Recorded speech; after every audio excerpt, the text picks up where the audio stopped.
Welcome to the Starting Over Podcast. I'm your host, Edward Shelton, aka Dark Logos, and this is a show where we look at the strategies, tactics, and mechanics behind the game of heroclix. Today's show is going to be a little bit interesting, mainly because what we're going to do is we're going to look at some pieces that you might have overlooked in the last year and a half. That are actually like really good pieces, but the fact that they haven't shown up in high level play is a little bit sort of surprising, just because of their utility and what they can actually do. So what I'm going to do is I'm just going to go over a couple of those pieces that I find interesting, that have a lot of uses, and try to like bring out some of the uses that they actually have. Also, I'm just glad for some of the feedback on last week's episode. A lot more positive than I thought it would be. It was a really well received episode, and if you want me to do more stuff like that, just let me know. All right, so let's go ahead and get into today's episode. So, like I said at the beginning, my main goal is just compile a bunch of figures that I feel that are really useful and that actually bring a lot to the table when it comes to competitive play, even individual play or local tournament play. And I think that a lot of people may underestimate just a bunch of these figures, mainly because, in all honesty, other people aren't running them. And so since other people aren't running them, then of course they're like, maybe it's not that good. Blah, blah, blah, Quinjet, Patrick didn't play this, so why should I? Blah, blah, blah, blah. And, Bob's your uncle. And it sort of goes, sideways. So, like I said, I just want to introduce everyone to these figures, give you some options. I'm not going to say you're going to go and win a rock with it, but you are going to have a good time, and you're also going to throw your opponent for a loop. So with that being said, let's get started on it. Okay. Now, my first figure that I'm going to be going over is a little bit like I'm hitting you from the side, and that's on purpose. Because I want you to start to see, like, all right, this is how we're thinking outside of the box and why we're thinking outside of the box. And the first figure that we're going to be looking at is the 250 point Iron Man from Avengers Assemble. That's like Avengers Age of Ultron movie set. Now, a lot of you might be saying, hold up, wait. Like why are we thinking about this figure whatsoever? This figure is not that good. It can't, carry a team, blah, blah, blah, blah, this, that, and the other. Why are you wasting our time? Okay, so let's sort of break some things down. All right, first off, is it a deep figure? No, it's not a deep figure. And I know that is a bit of a deterrent. But what this figure does offer is something else that I feel is really interesting. Number one is introductory point cost. At 250, you start to be able to say a couple of things that you shouldn't have been able to do before, once you start introducing ID cards. One of which is you just saying, screw you, I summon anyone I want. Definitely at 250, you're just at that point. You just like, screw you, I summon anyone I want. And that makes this a really, really interesting piece, definitely when you start combining it with a round table. And you might say, well, why am I doing a round table? Well, first off, let's look at his second trait, House Party Protocol. Give Iron Man a power action if there are less than 4 friendly undefeated characters named Iron Legion. if you do place a AOU number 2 Iron Legion in your starting area from outside of the game. So what you're getting from jump is access to an additional army to sort of, like, I hate to say it, like pad your numbers so you can get more out of a round table. And that is your choice if you so choose to, use a round table. You could easily use Pandora's box, but it would be a little bit more difficult to pull that off. I wouldn't really recommend it. But even though, Pandora's box does give you sidestep, and you could just be like, full Pandora's box, I'm just going to bring in all these guys, and then boom, once I bring in all these guys, I'll have 7 sins out, boom, and then I'm, plus stats. And by that time, it's really not as beneficial if you do that. But when we come back and we look at the round table is going to offer us a couple of cool things. Cool thing number 1 is that since we have Transporter, just being able to get some attack mods in there means that we won't take as big of a hit when we're using Transporter attack. We already have Avengers Initiative team ability, so we don't necessarily need, cards that help us see through stealth. But, hey, I'm not going to front. No one's going to shy away from a Nightwing card. The next thing that it makes this figure really interesting is when we have his first trait, Avengers Assemble. When Iron Man hits one or more characters with an attack and actions resolve, the opposing character chooses, you place a friendly AAOU number 2 Iron Legion from outside the game into your starting area, or modify the defense value of your friendly characters by +1 until your next turn. Now, most of the time they're going to pick for you to have a higher defense, and some people could say, like, this will combo with Sloth really well because then I can have a 20, and I'm like, yeah, you could if you did go down the Pandora's box route. But the main thing that I want everyone to see is that you're able to sort of like create a gradual army plus do a decent amount of damage and just sort of just wreck people off the bat. And create some very, very tough situations for your opponent. I wish he did have one more target, and I think that's one of the main reasons why a lot of people just didn't look at him. But again, that would cause for the House Party Protocol to be a little too stupid, because you're just able to drop Iron Legion guys on top of you. And the Iron Legion guys have the potential to either be in power or enhancement. It's random. And I know some people might say, like, I don't like random, and I fully understand people not liking random. But at the same time, it's the only way that it could be balanced, in my opinion. Because if you try to do it any other way, it would be highly OP, swinging in the favor of our good friend Iron Man. Now, again, let's start asking ourselves, all right, we're at 250 points. What can we bring in? And the first thing I'd be like, is like, hey, man, you can bring in a Trinity War Soups. Yeah, you could just drop that bomb on somebody and be like, hey, you got to go deal with it. It's not my problem. It's your problem now.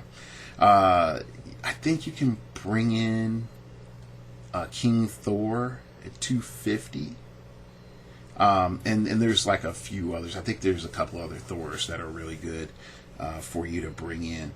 But what that does do is it opens up your possibilities a little bit higher once you start looking at characters between 200 points to 250 points, and you start saying, like, oh wow, I could do that. I could bring that in. Oh wait, I can also bring this figure in. I didn't know I could bring that figure in. And I think that's where a lot of the creativity comes in with this figure. Is you play him by the numbers. You sort of sit back, assess, all right, what do I need to do?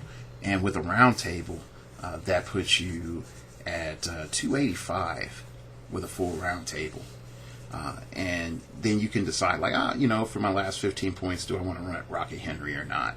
or do I want to rock a thug, and something like that. And you can make some really good decisions off of using this Iron Man.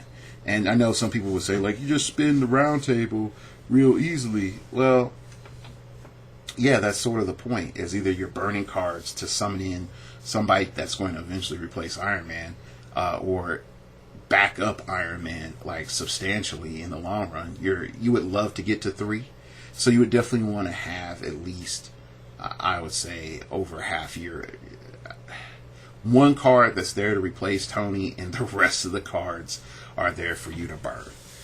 So that's the most healthy way I can say for you to look at it. Now, again, I know people would say, like, blah, blah, blah, I don't like this because he's 250 and very shallow. And I understand. But it does require you to start looking at figures that have, like, improved movement, destroys blocking, improved targeting, destroys blocking. Just so you can, like, safely, like, guarantee to get your shots off. Alright, let's look at our next figure. Our next figure is Pied Piper from the Flash Fast Forces. And some people might say, like, why are you looking at this, Dark Logos? This is nothing notable here. Why is this even coming up? So I like to think, a guy I play with, his name's Pat, and Pat ends up creating very interesting and creative teams that make me think. And in the process of him making me think, I end up having to look at something that he played recently. And he played this Pied Piper, but he played it with, like, Vermin and a couple other things. He did something that made me sort of question a lot of, why am I not seriously looking at this? So, for all of you who don't know, Pied Piper has one trait, and the trait is give Pied Piper a power action, place 2 rat bystander tokens as described on this card into an adjacent square. If no friendly rat bystander tokens are on the map, this is a free action instead. Now, some of you might say, wow, that's not bad. I'd rather have Ant-Mans. Okay, because Ant-Mans are 75 points. And in a turn, with 2 of your actions, these Ant-Mans, quote unquote, generate 2 ants. Alright? And that's fine. And I understand the math is going to be in the 2 Ant-Man's favor. But when we're looking at overall general production, let's look at that trait again. Give Pied Piper a power action. Place 2 rat bystander tokens out there, as described on this card, into an adjacent square. If no friendly rat bystander tokens are on the map, this is a free action. So at the beginning of your turn, you pop out. So at the beginning of the game, your first turn, you pop out 2 free rats. Then you take a power action and pop out 2 more rats. That's 4. Your next turn, you take a power action and you pop out 2 more rats. You have 6 rats out, period. Just flat out there at the end of 2 turns. And I want you to put that in the scope. 6 rats in 2 turns takes 3 Ant-Mans, which is 150 points. Okay. That's a lot of rats. Okay. So then if we take it a step further, okay, we'll take it the step further. We look at his power selection. He's a calculator TA, mind control, with 6 range, in-cap, willpower, perplex. So he's supporty-ish. He's supporty-ish. Then we look at the rats. What do the rats have? The rats have a special power. When adjacent to a character named Rat or Pied Piper, Rat can use exploit weakness. They have Battle Fury, that special power, and Charge. They're not hardy. They got a 15 defense, 8 attack. Battle Fury and Charge. Okay, so what does this mean? These suckers can be picked up. So no one can just drop ship a bunch of rats on top of you. So that's sort of nice. But the other end of it is that functionally, if played right, whether you're wild carding, Masters of Evil or whatever else, you could crank out a huge amount of rats in a shorter period amount of time with one Pied Piper. While having Animal in Central City and Rogue's keywords, yes, he doesn't have Scientist, in combination with one or two Ant-Mans, the amount of fodder that you could generate would be substantial. I really do mean that. It's just crazy level substantial. The rats don't have sidestep, so they can't just get around by themselves. So yes, you are spending some actions getting them in place, and since they have Battle Fury, they can't be carried, which is a disadvantage. But when you start looking at your round table tech again, and you just need some fodder, mastermind fodder, stuff out there just to die so your round table can turn, this becomes really important. Because the generation of one Pied Piper meets the production of two Ant-Mans. So you net gain 25 points. And on turn one, one Pied Piper produces more than 3 Ant-Mans. Yeah, 3 Ant-Mans, because you're producing 4 rats. So I want you to look at that, because Pied Piper, came out, and he came out before the round table. So we weren't thinking about all the shenanigans and stuff we are doing now, and then everybody's like, oh, Ant-Man, blah, blah, blah, Dark Logos, Wes Summers, Ant-Man, it's great. We won't play ants, it's broken. And it's true. But when we start coming back to, hey, here's this fodder, I'm going to force you to deal with this fodder, or you're going to die by the fodder, or I'm not going to take damage. You're going to be like, the precision strike. You can start outwitting that and start thinking of other things. The rats are also tiny, so you can see over the rats, which is another advantage of the rats, because the ants are normal size, and people forget that. All right, let's move on to the next figure that I think has been overlooked. That sort of deserves its day in the sun, mainly because I feel that it provides burst damage in a meta that really needs some more burst damage in a melee form. And that character is Hulk from the Fast Forces original Avengers set. Now, I know some of you might be saying, he's 100 points. Why am I looking at this figure? First off, he starts off with 11 attack, 4 damage. And he has the ability to pick up an Ultra Heavy, so he can be easily 11 attack, 7 damage. And that's a lot of damage output. It's a lot of damage output. You can Outsiders him and have him utilize the Transporter ability, and then all of a sudden, on click, his first click, or click 4, he is able to just, hypersonic speed around and just smack people with 11 attack, 4 damage, or you can push him to click 2, so now he has a 12 attack and 5 damage. Now, the Battle Fury can be a little bit frustrating for most people. I do understand that. But you also have to look at it like this. Number one, his overall utility is providing a very, very circumstantial burst damage. Also, when you start thinking about it as well, when it comes to an ID card situation, why haven't most people thought about or even looked at this Hulk? When it's really easy for you to utilize him to just do a lot of cheap damage. Like, you don't need to have a drone. You just need to have a 100-point figure.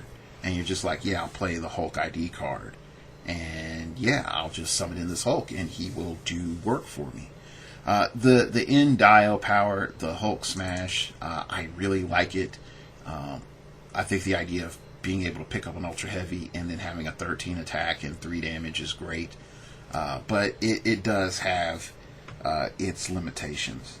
So, I mean, and like I said, it's something to think about, something different. And I think that's sort of the key, is too many people overlook things just because something else in that set says like, hey, I'm a lot easier to use, or hey, you only really bought this whole pack for this one ID card. I mean, that's really what we did buy it for, that and the Captain America. so there's no reason to front, but at the same time we can sort of come back and say like, all right, yeah, there is value here. There is something that we can pull out here. But like I said, like, just people overlooking it is a little bit, I wouldn't say frustrating, because I can't talk because I really haven't used this Hulk at all. But when you start looking at it, it's like, hey, you know, if I'm going to call it in, I don't have, 120 points or whatever, and I'm really trying to get some quick burst damage in, there's nothing wrong with this Hulk, because functionally I can get 7 damage off if I set it up right. And so it's something to think about. Okay. All right. Next up is Nomad. And Nomad comes in at really cheap points, and he has a really, really bad keyword, which is Warrior. And that's why I think most people never batted an eye at Nomad. Doesn't have any really upfront damage reduction, which also, hurts him. And he lacks some synergy. Okay. But there are some things here that I really think is really useful. Now, Nomad comes out of the Nick Fury Agents of S.H.I.E.L.D. set. And it is my goal to pick out figures from various sets, not just from the same set. So as we're going through this list, you're going to hear figures from various different sets.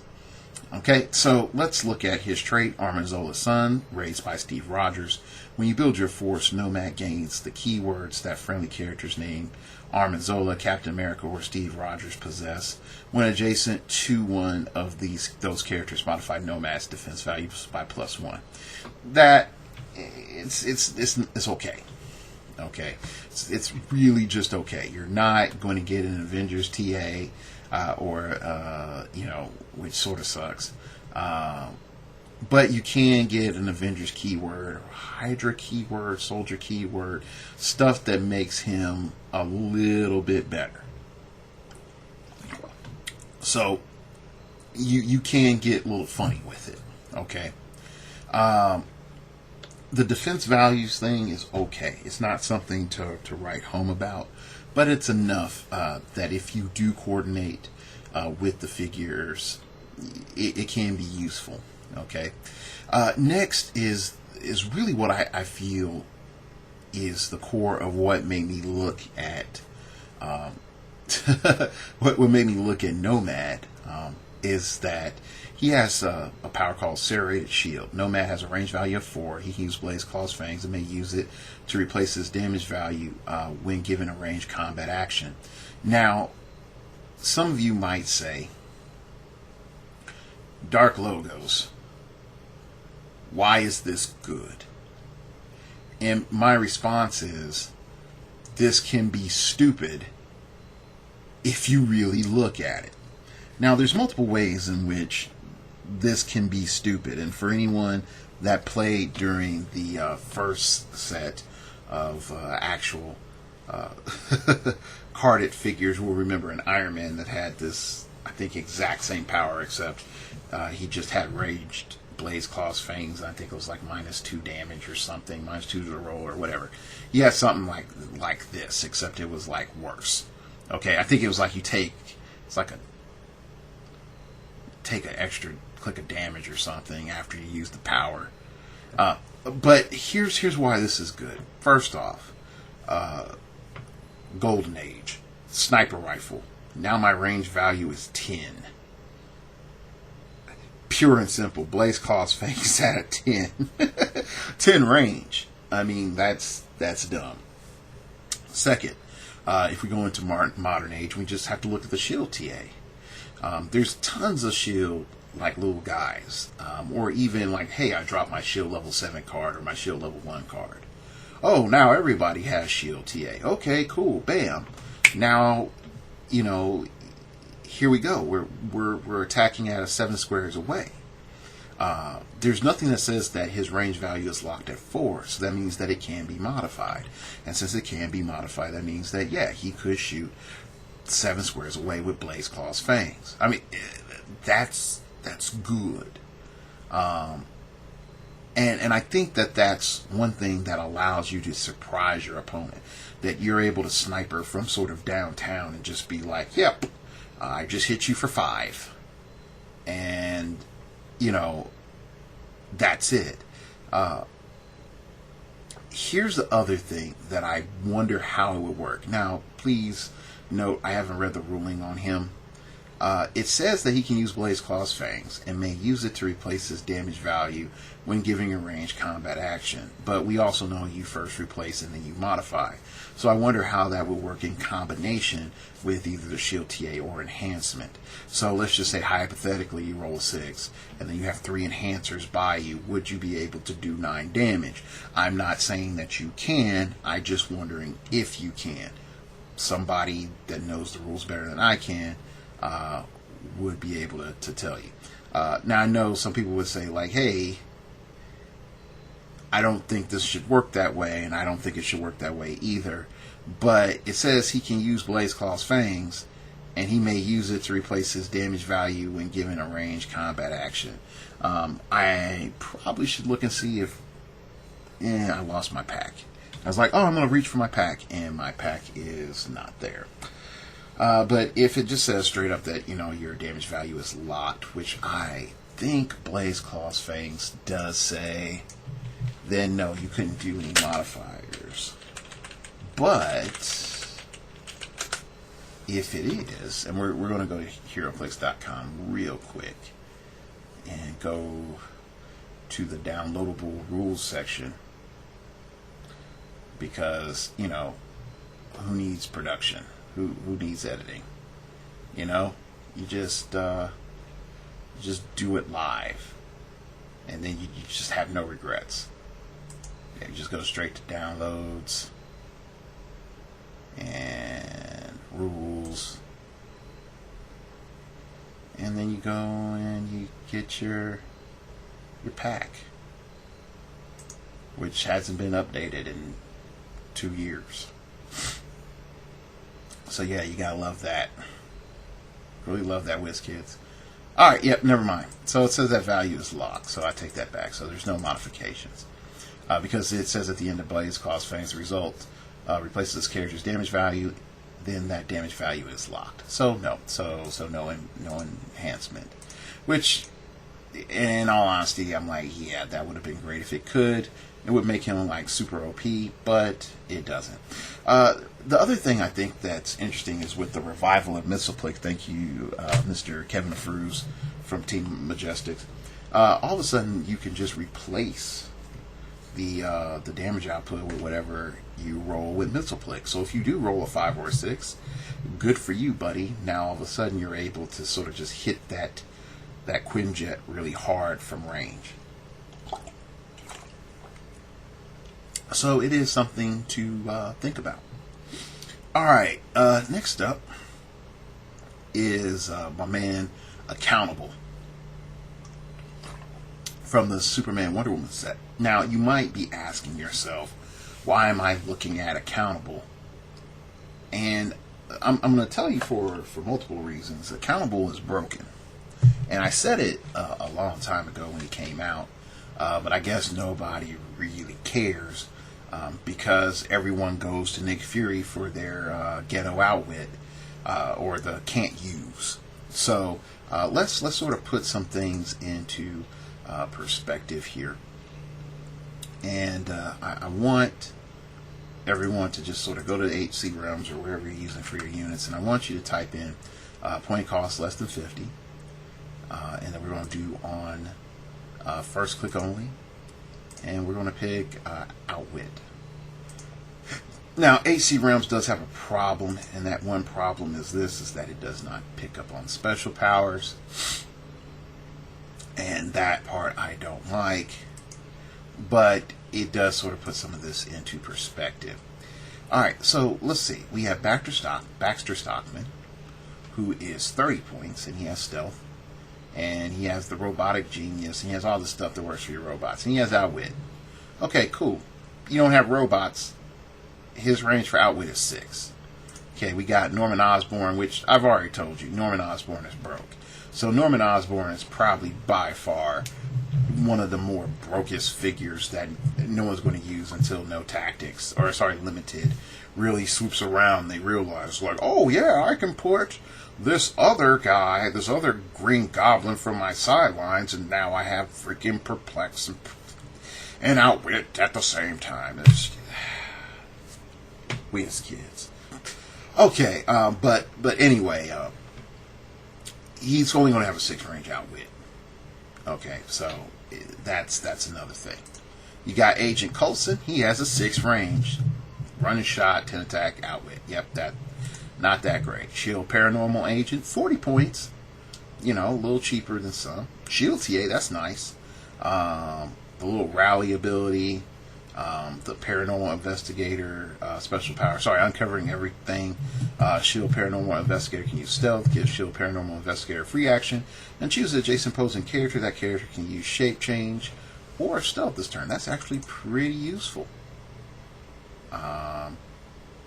Sorry. The adjacent can't use shape change or stealth this turn. Sorry. But adjacent opposing character. A little tired. It's midnight on a Sunday. Got work in the morning, so a little sleepy. So sorry. So yeah. Simmons, 35 points. You know, again, 6 range Outwit. Hank Pym from Age of Ultron storyline OP, 50 points, 5 range. You're starting to see this. Justice Zephyr, 40 points, 0 range. Red Robin on his low point dial, 5 range. Like, so it's going to be 6. You know, Batman from the World's Finest Fast Forces, he has a 5 range. Yep, he's 50 points. And let's see, Platinum, 0 range. World's Finest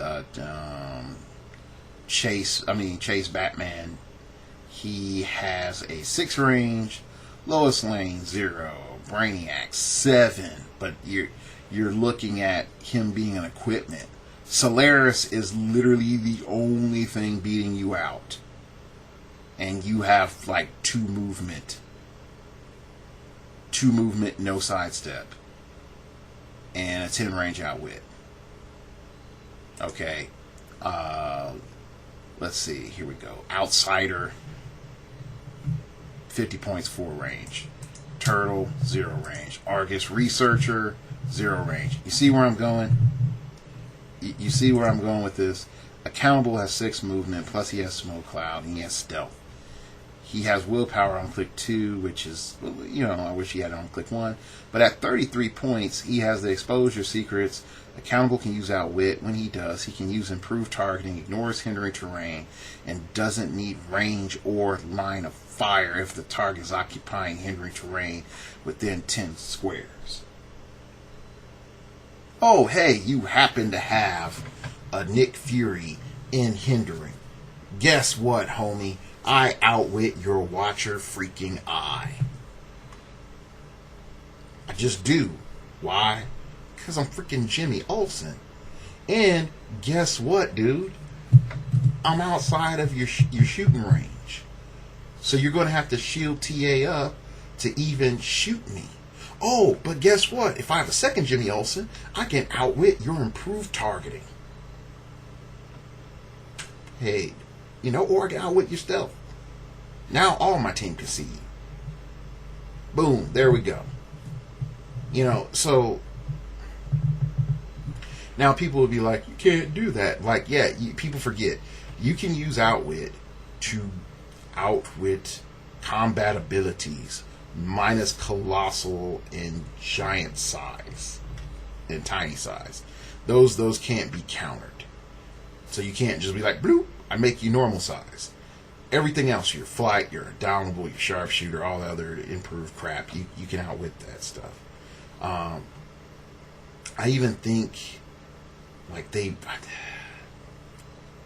trait thing, there was some weird stuff that was like going on with that. I think it's like if you possessed it, you could possibly outwit it. But anyway, going back to why accountable is broken, the fact that he has a 10 square outwit, like he has old school outwit, and the fact that no one has old school outwit range anymore at that point value. 2 of him is really stupid strong for the meta. And even if you're able to create a situation where your opponent is dodging, hindering terrain so that accountable can't target them. And I want to really emphasize this.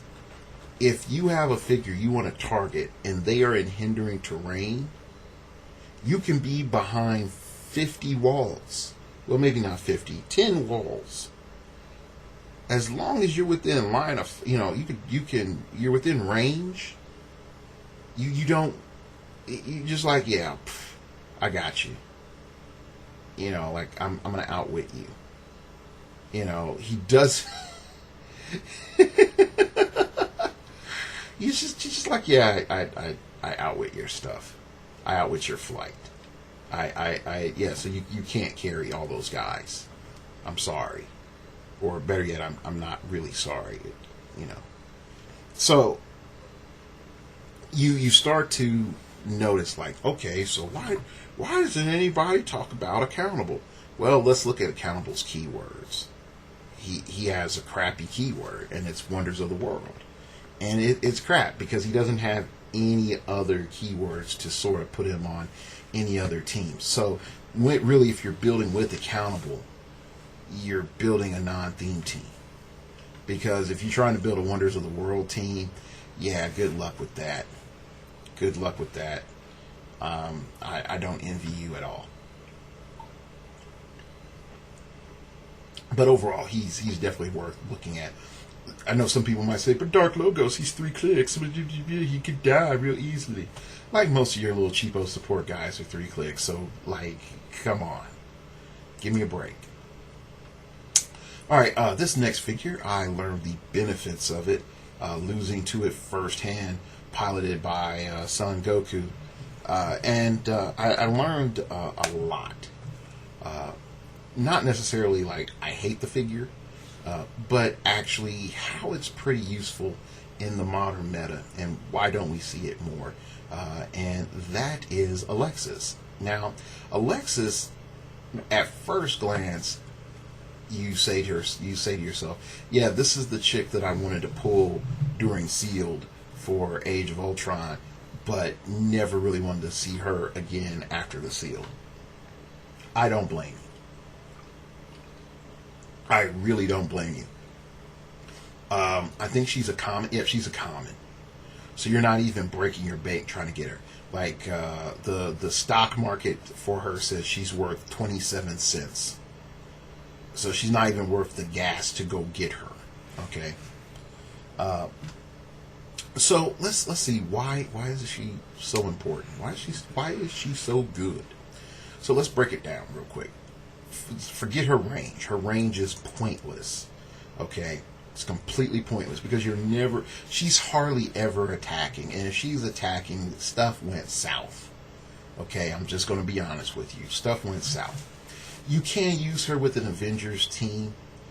She offers a lot of utility, but not as much utility as you get from more of the core Avengers. You're mainly going to be playing her on a robot team. I'm not saying you can't use her in an Avengers theme team. I'm just saying is 9 times out of 10 you're most likely going to be playing her in a robot theme. So let's look at it. First off, she has phasing, 9 movement, which is pretty decent. Decent movement, really good power with phasing. Precision strike might as well not be there. You're hardly ever going to use it. Energy shield deflection with the 17 defense, that's pretty respectable. And our key power of the day is prob. When we start combining all of that with the robot ATA, we can get prob and perplex. Now I think we up our cost up to like 70 points. And then that's not including the points for the other characters utilizing this team ability, if I am correct. Because I thought the robot ATA was, I thought it was like 5 points. And this is also the hilarious thing. The robot ATA has been around for a good while, right? And it doesn't show up when you click robots. It even says like keywords robot. It doesn't show up on AC Realms. Like, oh yeah, you can use this TA. So anyway, the ATA is 4 points, and it just says when two friendly characters that can use this team ability are adjacent to each other, choose one of them to use perplex until your next turn. But it may only target characters with the robot keyword. A character may only use this team ability once per turn, so you only can use that perplex once. So you can't be, paired up and multiple times and just be like, now you use perplex over and over again. No, it doesn't work like that. Now, this allows you to pretty much be a perplex and prob bot. No pun intended. And not only that, you're a perplex prob taxi bot, which for 69 points, what you add in the ATA, is really, really darn strong. Really strong. I don't think people understand how strong that actually is. And once you start combining all those elements, even if she takes a standard hit, let's just say she takes a standard hit of 3 damage, she goes into, hey guys, I'm defend. I'm giving 18 defense back massages to everybody. And that can be really annoying mid-game. 18 defense isn't extraordinary, but when you start knocking people down to 9 and 10 attacks, that 18 defense does seem a little bit more formidable to hit. Alright, so Alexis, again, super cheap. Like, you're not spending any money at all to try to get her. Okay, you're not breaking the bank trying to get this 27 cents Alexis. There are tons of builds, whether using Brimstone at 70, Solaris at 25, a bunch of drones, or you're trying to go like a little bit bigger with Krang. This is a really solid piece to have to utilize for your teams, and I don't see why more people don't use her. So just being real about it. All right, next up is Elastigirl. Elastigirl is a figure that we're going to be looking at 50 points. And she's a figure that I thought, like, oh yeah, like, it's obvious after playing with her in so many battle royales that people would, like, just gravitate to her as a nice, cheap striker. She has the potential, if you're really lucky, to come back and really annoy your opponent. And when you start, asking yourself some really tough questions, the first thing that comes to mind is, okay, why don't more people play her, and what's her major shortcoming? Okay, so let's get started. Weird Resurrection. You already know how I feel on that. Like, you can't guarantee it goes off. But then we go to Protoplasmic Physiology. At the beginning of your turn, you may choose any symbol, giant symbol or colossal symbol. If you do, Elastigirl has the chosen symbol until she chooses again. If she chooses tiny symbol, and this is the big part, modify her combat values by -1. If she chooses colossal symbol, modify her combat values by +1. Okay, now here's the great thing about it. you can make her tiny. You can pick her up, get her into position, all right, and then be like, oh yeah,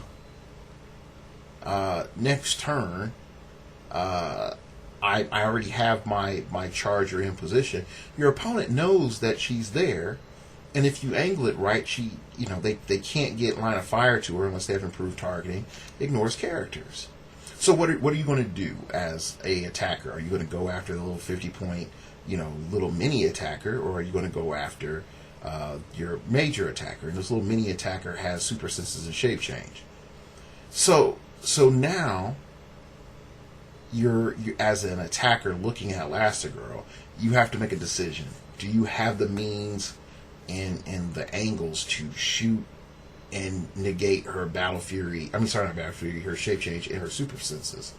And if you can negate one, is it worth it to going in and risking the other? Okay. And then the other thing that you have to start asking yourself is, can you do enough damage to kill her, which is 4? And there's a lot of characters that can, but you can't guarantee usually the average character being able to do that. Okay, because remember, she has malleable form. She gets combat reflexes and regeneration. Nothing stops her from picking tiny that following turn if the opponent fails to kill her and then roll regen. Nothing. And if she lands on click 6, now she's perplexed, and so she's tiny and perplexed and perplexing up your force. Okay? So again, let's just go to into positioning, just saying like she doesn't get hit by an attack. All of a sudden she becomes very deadly. You're able to a nutchuck, become colossal. Now you're a 10 movement with a charge of 6, a 10 attack, a 18 defense, and a 4 damage. That's easy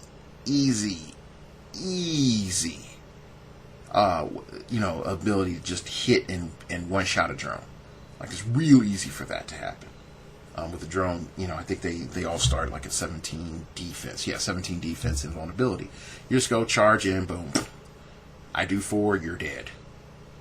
Okay, so you won't be summoning Nick Fury next turn. Okay, so I got rid of your ability to summon in a bunch of ID cards. Okay, cool. I'm an 18 defense with super senses and shape change.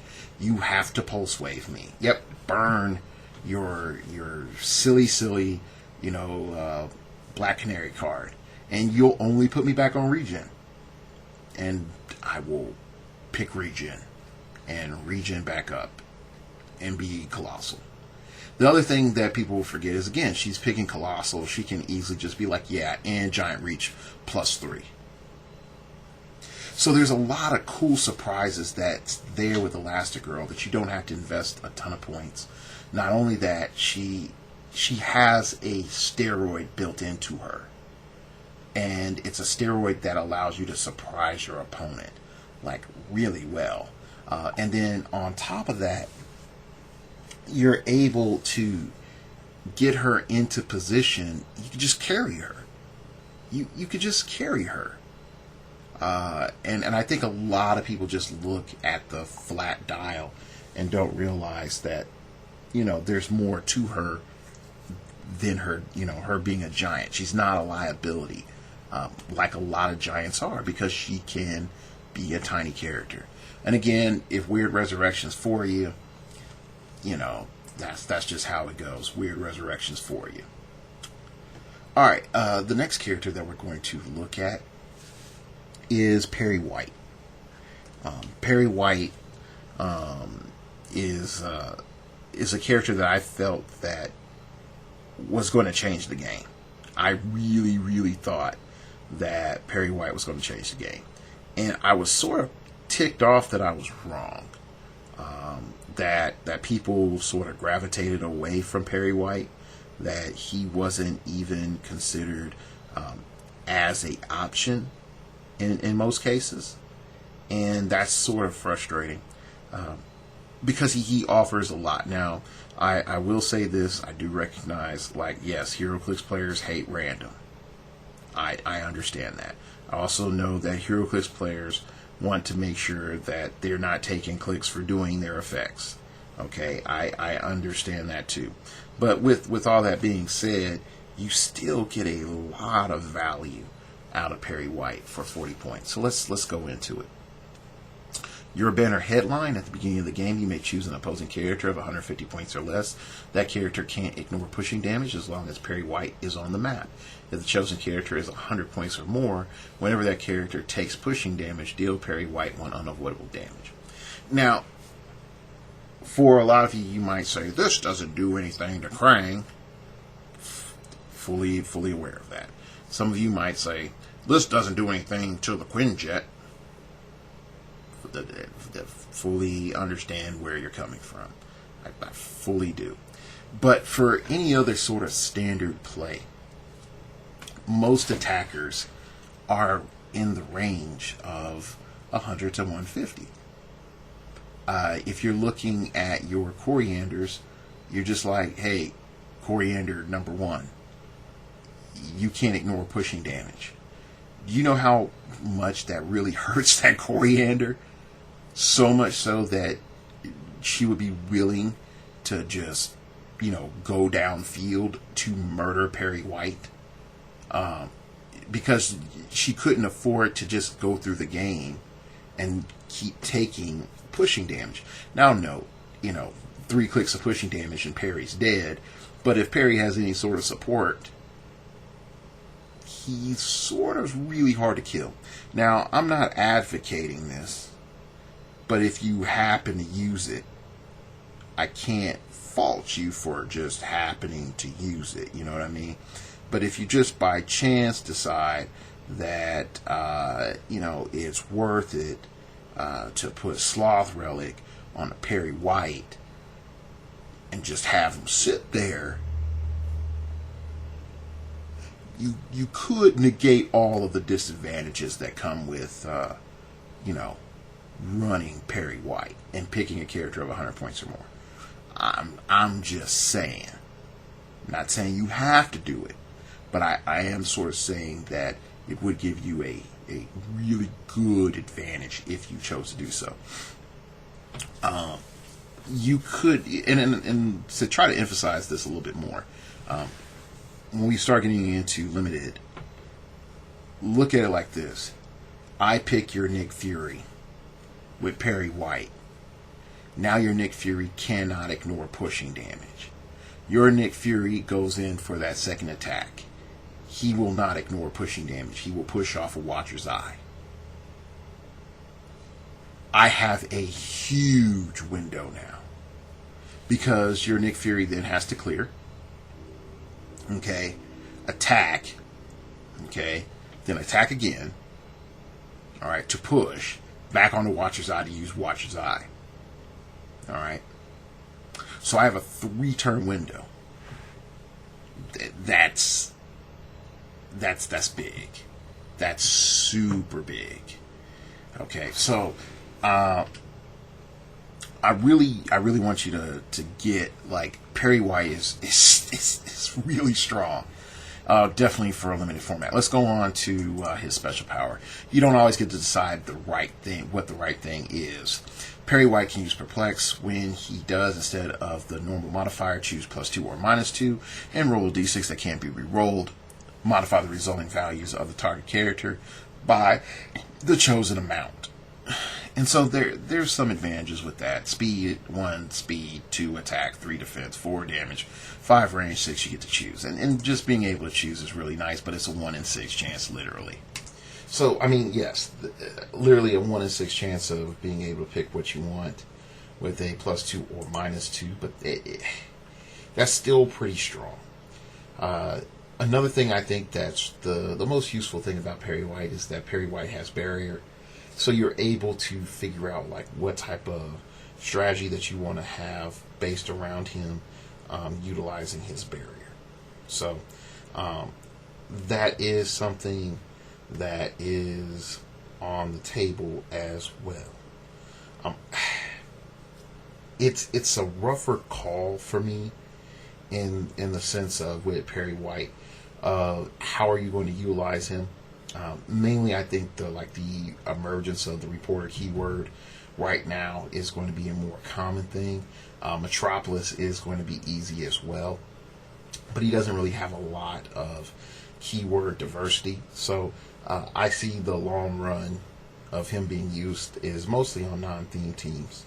And I know some people might say, like, hey, this seems to be a reoccurring theme that you keep talking about. Like, these figures are going to be used on non-theme teams, blah, blah, blah, blah.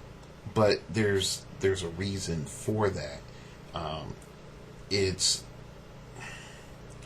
people aren't really going to step out and then try to force utilizing, either Metropolis or Reporter, because they're a lot harder and require a higher level of skill to use versus, what we have out right now.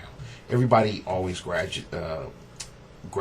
I'm going to say graduates. Everybody gravitates towards what's easier and gives you the most amount of power for the least amount of skill.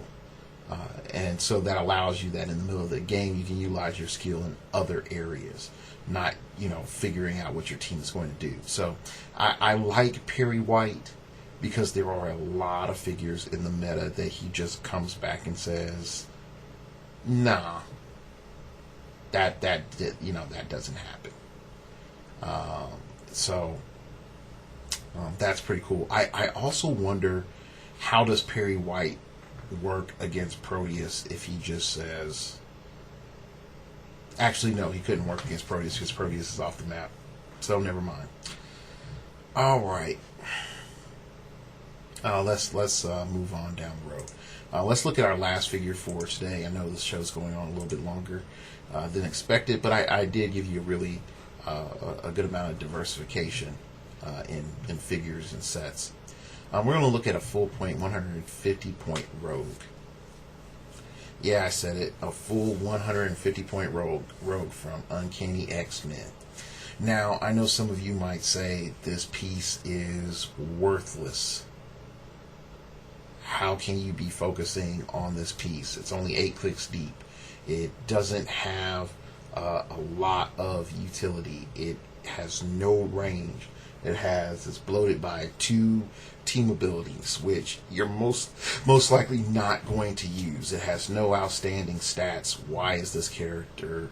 Why is this team ability? Sorry, why is this figure even used? So let's sort of get down to it. Okay, first trait, Avengers Unity Division. When this character is given when this character is given a move action after actions resolve, pretty much she can use the X-Men team ability as a free action. Okay, now, why is this a big deal? Well, it allows you to, heal. So that's pretty cool. The other thing that is really nice about this is that you start combining other elements with her, and mainly the ATA. So I'm going to get into that a little later. All right. Next, you've become an energy vampire. Rogue can use steal energy. When she targets a single opposing character with a close attack, choose a standard power that character can use. Note the keyword use, not possess. If she hits after actions resolve, she can use the chosen power, the hit character's printed range value until you choose and hit again. Okay? Now here's the thing that I like about this. You can... I think really what I want to find out is the choice element optional? Because if the choice element is optional, it gives you a lot of, upfront utility. If the choice element isn't optional, then okay, there's a lot more disadvantages. But that's something that we have to find out with the rules team, because of course non-consistent wording. So let's just assume that it's mandatory, okay? How's heroclix played right now? Heroclix is mainly played as a range game. Pure and simple. Heroclix is played as a range game. So when we start looking at it, Rogue getting range is not so much of a problem. Okay, her having a traded steel energy allows her to be a lot more survivable than a lot of other characters in the meta, which means as long as she hits, she won't really take pushing damage.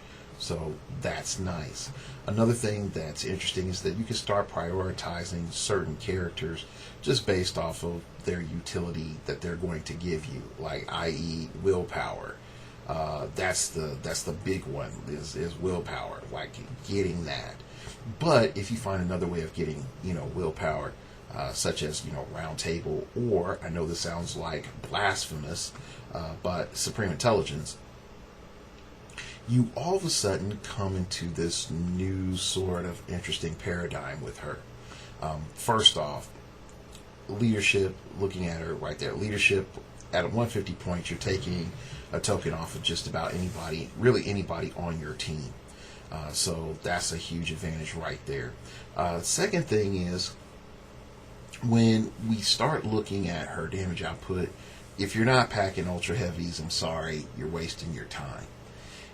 You could say, hey, Pandora's box, that's going to give me access to sidestep, either, energy shield deflection, so I'm harder to hit as I approach, or combat reflexes, so that, when I'm on top of my opponent, I'm a 19 defense.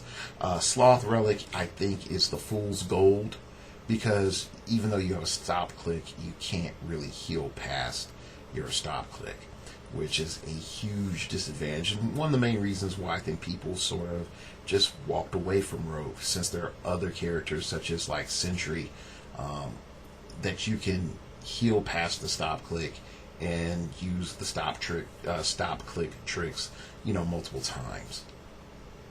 Okay, then you have her third trait, Simon lives through me. If you didn't pay 150 points, Rogue is KO'd when she crosses the red KO line. So that's just mainly, so hey, like, you could pay for lower points with her, or, pay more points.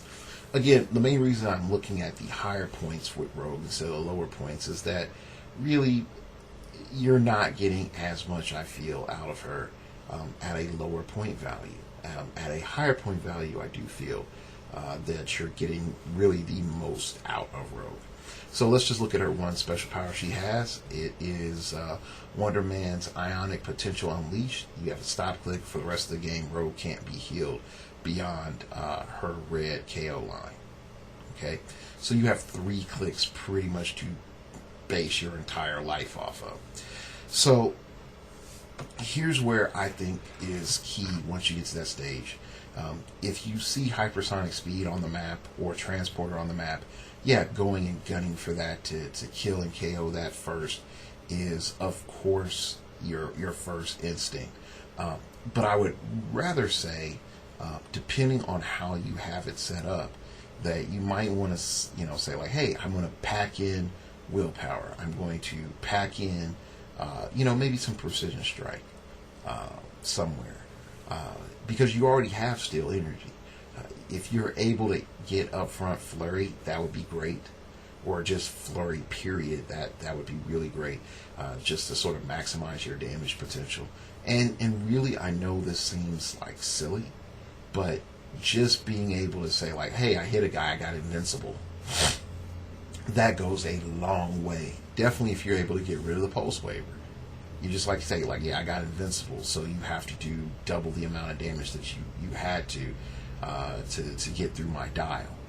Shape change is slightly as useful, but really not as useful. Outwit is really good as well, and outwit is really more useful when you know that you're going to cross that red line, because once you cross that red line, then you can say like, yep, all right, I'm going to have outwit, so I'm going to start poisoning people. So having a round table is really useful, because that allows you to sort of accent, some of the weaknesses of Rogue. You can run, what is it? Captain Marvel and Shazam ID cards, and those are going to give you power cosmic, so that you're not going to be outwitted, and it gives you willpower. So just right there is a huge advantage. A couple other characters that might do you really good: Triathlon, giving you +1 attack, +1 defense from melee. Another character, ID card that's probably really good: Hulk, giving you that lovely charge when you don't have charge. Another ID card I think that a lot of people overlook, which is really good, is Hellcat, because Hellcat gives you +2 to attack on a melee attack. So that right there is worth its weight in gold. But again, now, is Rogue for the newer player? I really don't think so. But Rogue is for a player that knows what they are about and what they are going to be doing. If you know, like, yeah, I'm about getting in your face, I'm about making sure that when I hit you, I'm going to hit you hard, and I'm going to steal blank power, and that's going to allow me to survive, the incoming hits or avoid the incoming hits. So I would really tell you, like, if you're looking at a team and you're saying, like, wow, I'm going to go against this, with Rogue, you have to really come in and just say, like, hey, I'm going to come in, hit this character to gain this power, to give me this advantage, and I'm going to remove this figure off the board, so that once I remove this figure off the board and I take blank power, that's going to allow me to survive so that I can do my follow-up attack, so I can hit my next turn this other character for blank amount of damage, and then steal their power to do blankety blank. And if you know from, like, dominoes falling, like, you're going to go from this character to that character to the other character, then it's a lot easier task with Rogue. But if you don't know what you're doing, you're going to be wasting your time. Her mobility is limited, and yeah, looking at Pandora's Box up front, or even Rock of Eternity, so she can do like a charge flurry, something cool like that, is really, really tempting. Options to look at. But I would really lean everyone towards Round Table. But just looking real quick at some TAs that are really useful with Rogue. So we got Avengers Heroic Age, just allowing you, saying, like, hey, I did that move action thing, I rolled a d6, hey, I removed the action token from me. I was able to, technically now move for free. You have a chance of moving for free and using X-Men TA for free. So that's really nice.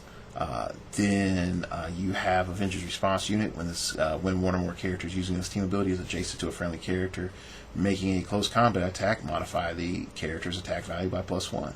So you're able to boost up Rogue's attack. Mighty Avengers, and I think this is probably one of the more useful ones. When a character using his team ability destroys a square of blocking terrain, roll a d6 after action resolve.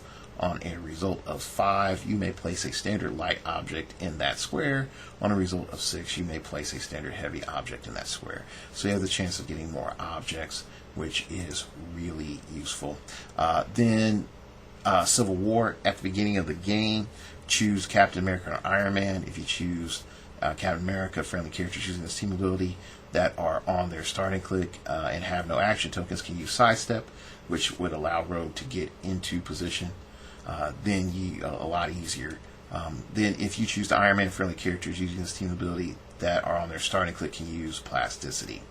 Now, both of these are really strong if you see that you're up against a hypersonic speed meta, or if you just determine that you're going to sit on top of your opponent, then Iron Man is better. If you're trying to be a little bit more aggressive and dodgy, then Captain America is better. But when we also look at the X-Men side, we have a plethora of team abilities that are really good. We have Gold, which is once per turn, give a character using this team ability a free action when it is adjacent to a friendly character using this team ability, and choose an opposing character within 6 squares of line of fire. The chosen character's combat values can't be modified until your next turn. So right there, you have outsiders. 2 characters put together, you have outsiders. And I think a lot of people have overlooked that. We have X-Men Utopia, the single highest point character using the team ability can use leadership, which Rogue already can, but only to remove action tokens from an adjacent friendly character that's using his team ability. Yeah, so never mind. Utopia doesn't work. Let's look at X-Men Blue. If a character using his team ability uses leadership and succeeds, modify the attack value of all characters using his team ability by +1 this turn. Yeah, that helps Rogue a lot. X-Men Blue. That helps her a ton. And oh yeah, that's the group she was on. She was on X-Men Blue. So there's also, I think, Uncanny is the new TA. If I saw it, yeah, Uncanny. Here we go. Oh nope, that's for X-Force. I apologize. I knew there was like another one that was just added. But as you can see, like just the X-Men Blue TA and the X-Men Gold TA, those two are really useful with Rogue, and you can do a lot with them. And I think a lot of people have maybe not have done all their homework and mining all the information for pretty much all the characters that I've talked about today. So anyway, thank you for listening. You can follow me on Twitter at StartOverPod. It came from outer space and told me, man, you need to go to bed. It's 1 o'clock in the morning. You can find out when the latest episode is up and out there on the YouTubes if you follow me on Twitter. Not only that, you can email me at startingoverpodcast@gmail.com. That's startingoverpodcast@gmail.com if you wish to opine. Keep it piffy, keep it interesting, keep it awesome, baby. Email me this week and tell me, like, hey, what character do you feel is underrated, that people need to be looking at and playing, but they're not playing? It's a real big deal. All right, and if you so choose to, support this show, you can donate to the show through the blog startingoverpodcast.blogspot.com, and there is a sort of a tip jar thing there, or you can click on the link below and buy my shirt. And take you to TeePublic, where you can get a Starting Over Podcast shirt or a Phoenix Nest shirt. That's it for today's episode. I thank you all for listening. Sounding like Captain Kirk with a lot less charisma. Anyway, thank you all for listening, and remember, we all have to start over sometime.